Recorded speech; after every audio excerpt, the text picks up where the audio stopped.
Are we alone? It's a question that has echoed through centuries of human curiosity, stretching from ancient stargazers to modern scientists. In the summer of 1977, a single radio signal from deep space, lasting just 72 seconds, posed a tantalizing possibility. Known as the WOW signal, it remains one of the most compelling mysteries in the search for extraterrestrial intelligence.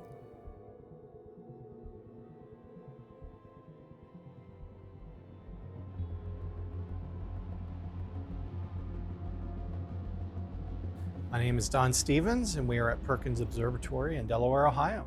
We were built back in 1923. It was primarily the idea of a guy named Hiram Perkins, who the observatory is named after, who donated the money to build this facility.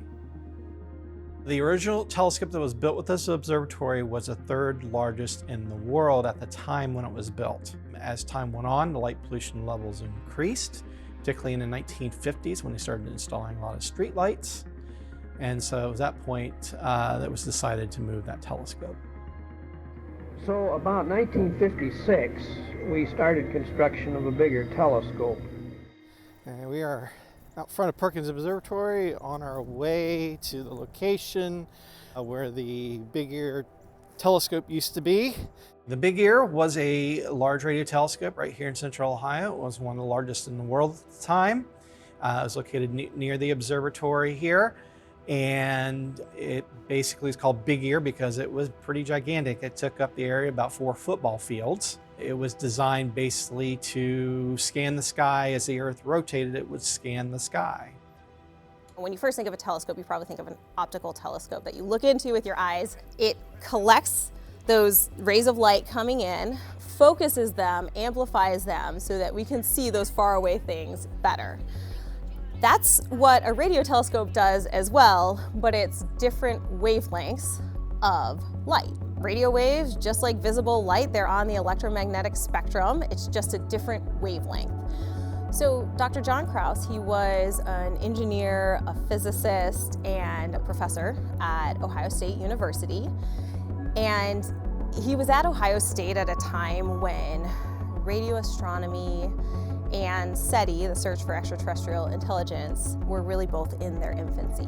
There was a lot of hype about it, a lot of talk about it, and Dr. Krause was passionate about radio astronomy and really a true pioneer in the field.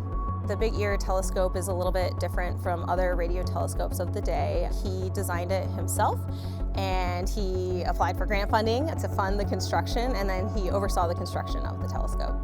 We developed, first of all, the design ourselves, and we did all the construction in-house using students working part-time for most of the work. And these were not just engineering students. They came from many different departments in the university.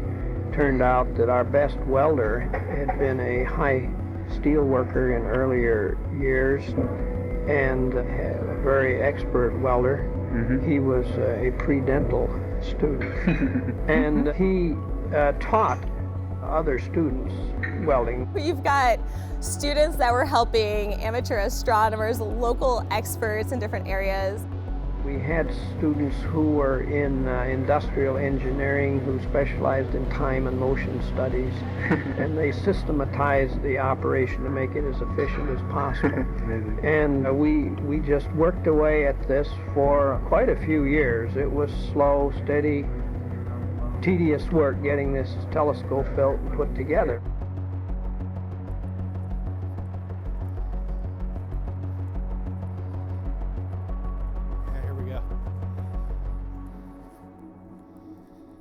All right, we are currently approaching the former location of the Big Ear radio telescope. What you're seeing is now it's essentially a retention pond for the golf course. It basically spanned from the edge of the woods there to the edge of the woods over here. Approximately over here where the lake is where the bunker was that when the signal came into the feed horn would go down to a little room underground where the signal software was and all the mechanical work and electronics and such were buried underground there. I think it's really cool to imagine being the person who found the WOW signal. It's this big telescope is scanning the sky, and it's just collecting, like, how strong is this radio wave coming in, and what's its frequency, right? And then it was printing out just like those numbers, right? So 1, 2, 3, 4, 5, all the way up to 9, and then it's just a single digit. So after 9, they go to A. So, 2 would be twice as strong as the noise background. A would be 10 times as strong as a noise background, so 1 through 9, and then A, B, C, D, E, F, G, right? And then people would have to go through it and just look through, is there anything interesting? Is there anything interesting? It took a lot of time. Imagine seeing pages and pages of 1s, maybe a 3, a 2 here and there, and then you see 6EQUJ5, right? That was why he said, wow, right? U is 30 times as strong as the noise in the background. Nothing was coming anywhere near that strong of a signal. It was kind of a surprise, right? The signal. And so the question was, did this come from some sort of extraterrestrial intelligence that was beaming out radio signals towards us? There were some people that thought it could be an extraterrestrial intelligence. Others thought there was some natural phenomena, such as maybe a quasar, or black hole, supernova, or something like that. So the WOW signal is, I think to this day, it's one of the sort of the biggest contenders for something that could have been a signal from intelligent life.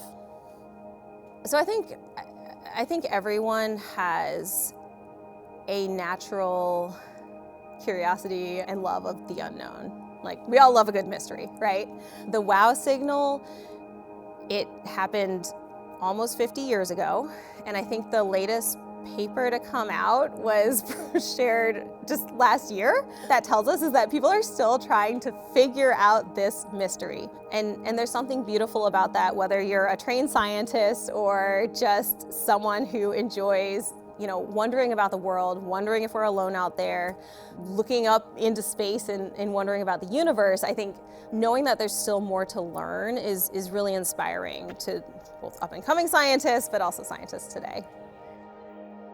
Today's kids are tomorrow's scientists, tomorrow's engineers, mathematicians, artists, and tomorrow's world leaders, right?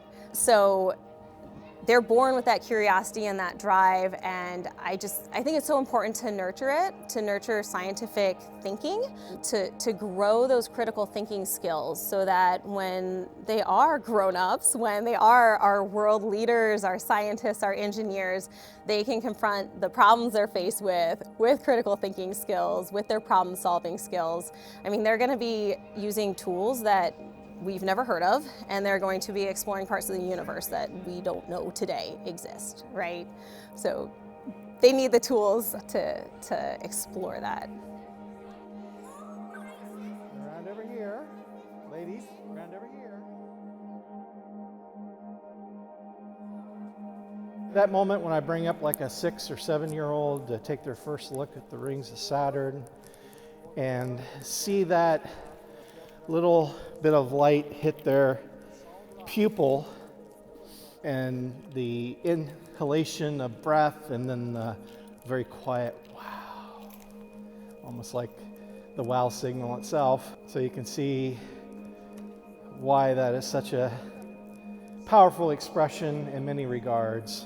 It expresses wonder, amazement, curiosity, satisfaction, intrigue, all that kind of stuff. All in that one word.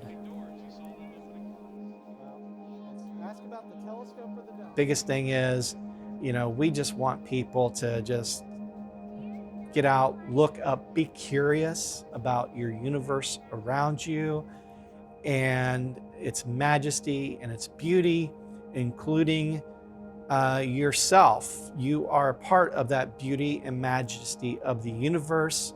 And by exploring what's out there, you can also explore what's in here.